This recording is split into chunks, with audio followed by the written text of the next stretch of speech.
We have all felt it. You sit down to work, you have your coffee, you have your laptop open, you know exactly what you need to do, but you physically cannot make your hands move. It feels like there is a magnetic force field around your keyboard. Your brain starts screaming. Suddenly, you have an urgent need to clean your room, or reorganize your desktop icons, or research the history of the Mongol Empire at 2 p.m. on a Tuesday. Most people tell you to make a list or use a planner. That is useless advice. If a calendar could fix this, you would have fixed it years ago. You aren't procrastinating because you are disorganized. You are procrastinating because you are in pain. And the only way out is to do the one thing you are trying desperately to avoid. Embrace the suffering.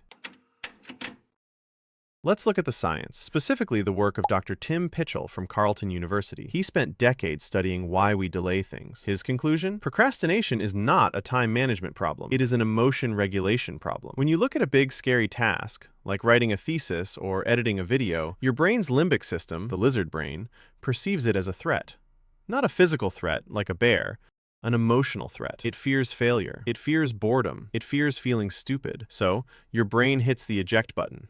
It demands mood repair. It wants to feel better right now, so it reaches for your phone. It reaches for snacks. It reaches for easy tasks like checking email. These things are emotional painkillers. You aren't lazy. You are just emotionally avoiding a negative feeling. You are prioritizing feeling good now over being successful later. Essentially, your brain is acting like a toddler refusing to eat vegetables. So, how do we force the toddler to eat? We don't use willpower. Willpower is a limited resource, and yours is probably empty by 10 a.m. We use the nothing strategy. Raymond Chandler was a famous novelist. He wrote The Big Sleep. He was incredibly productive, but he had a strange rule for his writing sessions. He didn't force himself to write, he just forbade himself from doing anything else. His rule was simple. You don't have to write, but you can't do anything else. This is the one uncomfortable habit, aggressive boredom. When you need to work, give yourself two options. Option A, do the work. Option B, stare at a blank wall. No phone, no music, no cleaning, no quote-unquote organizing, no reading articles about productivity, just you, the chair, and the wall. This sounds easy. It is actually psychological torture. For the first 5 minutes, your brain will panic. It will beg for dopamine.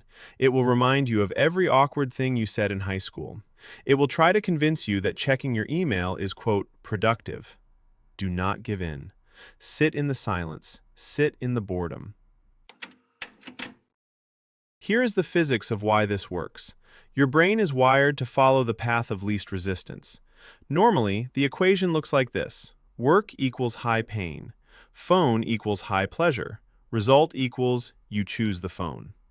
But when you use the nothing strategy, you change the equation. Work equals high pain. Staring at a wall equals excruciating boredom, even higher pain. Result equals you choose the work. By removing all other options, the hard work actually becomes the easy option compared to the torture of doing absolutely nothing. Your brain eventually snaps. It says, "Fine, I'll write the essay. Just stop making me look at this beige paint." Doing the work becomes the relief.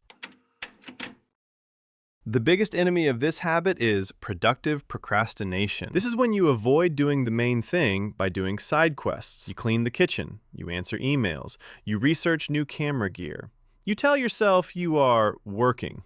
You are lying. You are just doing easy things to make yourself feel busy so you don't have to face the scary thing. Dr. Fuchsia Sirwa calls this short-term mood repair. It feels good in the moment because you ticked a box, but the main thing is still looming over you, growing darker and scarier. You must strip away the side quests. If you aren't doing the main thing, you must do nothing. You have to let the pressure build until it forces you into action. When you sit there, staring at the wall, you will feel an urge to check your phone.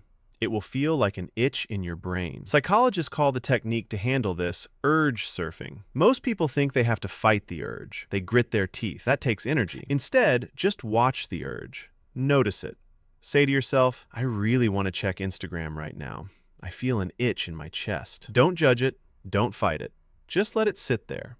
Like a wave, every urge has a peak. It rises, it screams at you, and then, if you don't feed it, It crashes and fades away. Wait for the wave to crash. Once it's gone, the only thing left to do is the work. Procrastination is an addiction to comfort. The cure is a tolerance for discomfort. Stop looking for a hack to make work fun. It isn't fun, it's work. Embrace the suck. Sit in the chair, stare at the wall, bore yourself into success. And subscribe. It's better than staring at the wall.